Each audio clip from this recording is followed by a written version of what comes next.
Jadi di sini saya akan menjelaskan tentang modul-modul dalam aplikasi Mayop. Yang pertama itu ada akun. Akun ini adalah komponen utama dari sistem akuntansi perusahaan. Jadi ini tuh merupakan ringkasan dari seluruh aktivitas perusahaan, berfungsi untuk memodifikasi bagian akun, memasukkan saldo-saldo awal akun, dan proses penjualan transaksi umum. Lalu selanjutnya ada banking. Banking ini untuk mencatat transaksi pengeluaran dan penerimaan kas. Pengeluaran dicatat di spend money dan penerimaan kas dicatat oleh receive money. Lalu selanjutnya ada sales. Sales ini berfungsi untuk mencatat transaksi-transaksi penjualan, baik secara kredit maupun tunai. Lalu dia ini bisa untuk mencatat penerimaan pembayaran piutang dari pelanggan. Nah, itu masuk ke receive payments. Lalu bisa juga untuk mencatat retur penjualan sekaligus penyerahan uang kas kepada pelanggan. Selanjutnya ada time billing. Nah, ini tuh dipakai untuk menghitung penjualan pembelian yang menggunakan perhitungan persatuan waktu. Misalnya, biaya konsultasi manajemen per jam. Lalu ada purchase. Purchase ini untuk mencatat transaksi-transaksi pembelian, baik tunai maupun kredit, pembayaran hutang kepada pemasok, dan mencatat retur pembelian sekaligus penerimaan uang kas dari pemasok. Lalu selanjutnya ada payroll. Nah, payroll ini dipakai untuk penggajian karyawan menggunakan sistem payroll. Bisa dipakai untuk berbagai macam cara penggajian seperti jam, harian, mingguan, dan bulanan.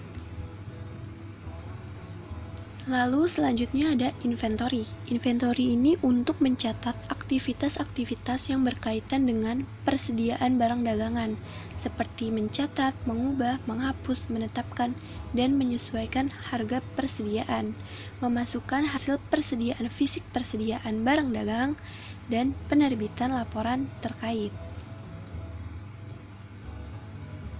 Lalu yang terakhir ada card file. Nah, card file ini berfungsi untuk membuat, mencari, menampilkan, mengubah, menghapus, dan mengelompokkan catatan individu dari perusahaan. Nah, jadi kalian dapat mencatat seluruh informasi mengenai pelanggan atau customer dan pemasok atau supplier Anda. Nah, terus kalian juga bisa menetapkan pajak dan termin pembayaran dari pelanggan dan pemasok kalian.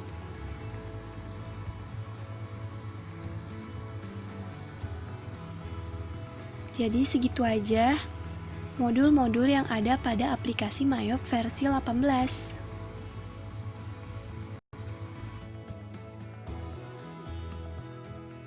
Ini adalah contoh transaksi pembelian secara kredit karena kop suratnya itu PT Margonda, sedangkan kita adalah UD Buana. Dan di sini ada tulisan faktur, jadi otomatis dia masuk ke dalam pembelian secara kredit. Langsung aja kita masuk ke aplikasi Mayopnya. Saya menggunakan versi 18. Kita klik purchase, lalu kita pilih enter purchase. Setelah itu akan tampil seperti ini. Di sini ada teks inklusif, kita hilangkan saja contrengnya, lalu kita pilih suppliernya berdasarkan dengan soal transaksi yang tadi. Nah, di sini ada purchase, itu kita isi dengan nomor faktur yang tadi.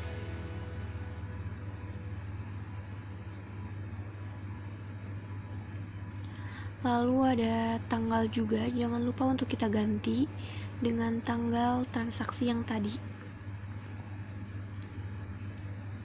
Dan untuk terminnya juga jangan lupa untuk kita ubah dan kita ganti berdasarkan dengan transaksi yang tadi. Setelah itu kita ke layout, lalu kita pilih item dan kita klik OK. Akan tampilan seperti ini. Kita isi bill-nya dengan jumlah barang, lalu kita isi item number dengan nama barang atau kode barang.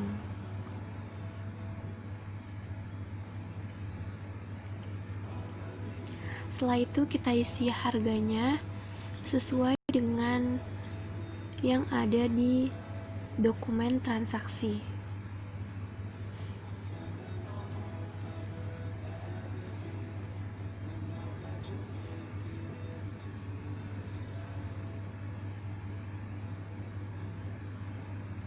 Lalu kita samakan saja total harga PPN dan jumlahnya dengan yang ada di aplikasi dan yang ada di dokumen transaksi. Jika semuanya sudah sama, kita klik record dan kita klik no.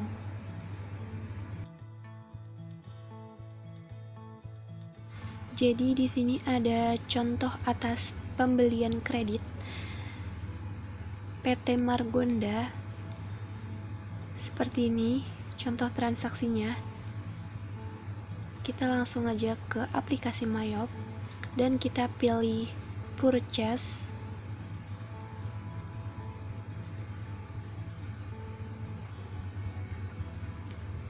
Lalu kita klik enter purchase. Pastikan teks inklusifnya itu tidak tercontreng dan kita pilih aja suppliernya berdasarkan dengan transaksi yang tadi, yaitu PT Margonda. Lalu untuk purchase-nya kita ganti dengan nomor faktur transaksi yang tadi. Setelah itu tanggalnya juga jangan lupa untuk kita ganti berdasarkan transaksi. Lalu setelah itu untuk bill-nya kita isi dengan jumlah barang. Jangan lupa kita depannya itu kita tambahkan angka minus. Lalu item number-nya itu kita isi dengan nama atau kode barang. Setelah itu kita pastikan price-nya itu sama dengan dokumen transaksi. Jika sudah semuanya sama dengan dokumen transaksi,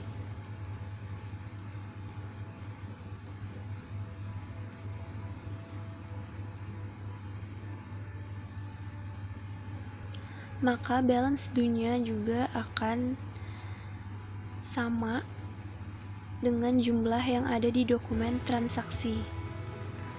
Lalu kita klik record. Setelah itu karena ini retur pembelian, kita klik register. Lalu kita ke return and debit. Lalu kita klik apply to purchase. Setelah itu akan seperti ini. Kita ganti ID-nya itu dengan nomor faktur transaksi pembelian yang tadi, transaksi retur pembelian yang tadi, dan kita ganti date-nya atau tanggalnya juga dengan sesuai dengan transaksi tadi. Lalu kita klik amount apply. Nah, setelah out of balance-nya itu 0, itu artinya sudah balance. Kita klik record, kita klik close and cancel. Jadi di sini ada contoh transaksi dari bukti pengeluaran kas.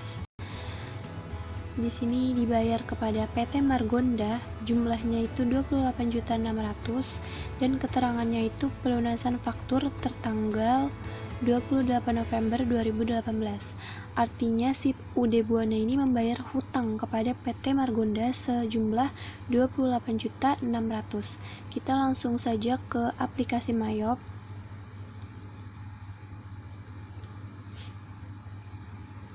Lalu kita klik purchase dan kita pilih pay bills.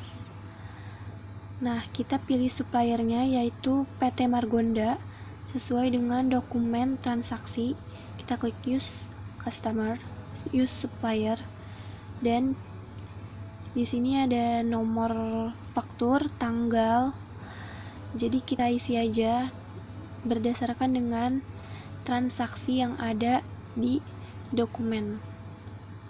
Lalu untuk amount itu harganya yaitu 28.600.000 dan kita klik amount apply. Nah, setelah out of balance-nya itu 0, itu artinya sudah balance. Kita klik record dan kita klik cancel.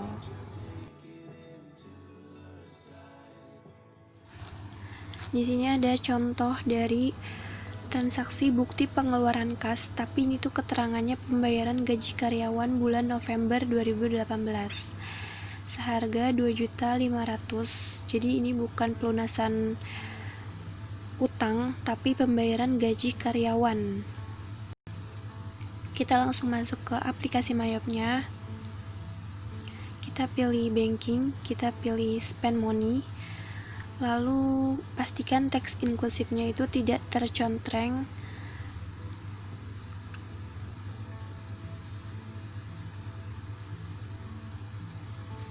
Dan kita ganti aja ininya jadi cash in bank karena metode pembayarannya ini menggunakan cash in bank. Setelah itu kita klik use account dan di sini ada cek nomor. Kita isi dengan nomor faktur yang ada di transaksi BKK121. Setelah itu ada tanggal, kita sesuaikan dengan dokumen transaksinya. Lalu ada amount, itu harga, yaitu 2.500.000.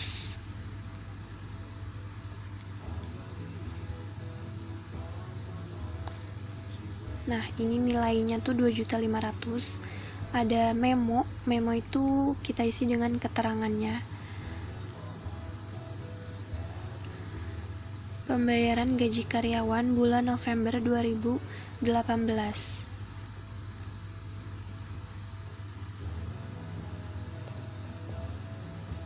Nah, setelah itu kita harus teliti dulu di sini karena keterangannya itu bilang ini tuh bulan November, artinya ini tuh masuk ke dalam beban.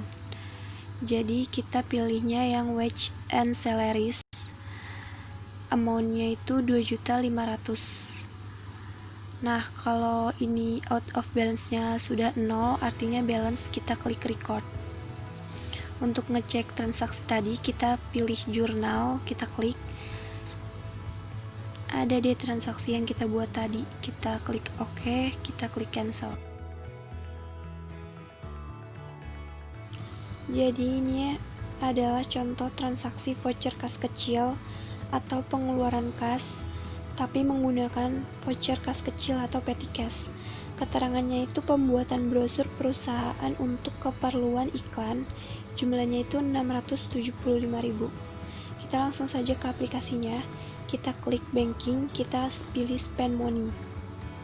Lalu di pay from account, kita ganti dengan petty cash. Kalau tadi itu cash in bank, kalau ini kita ganti petty cash karena kan menggunakan voucher kas kecil.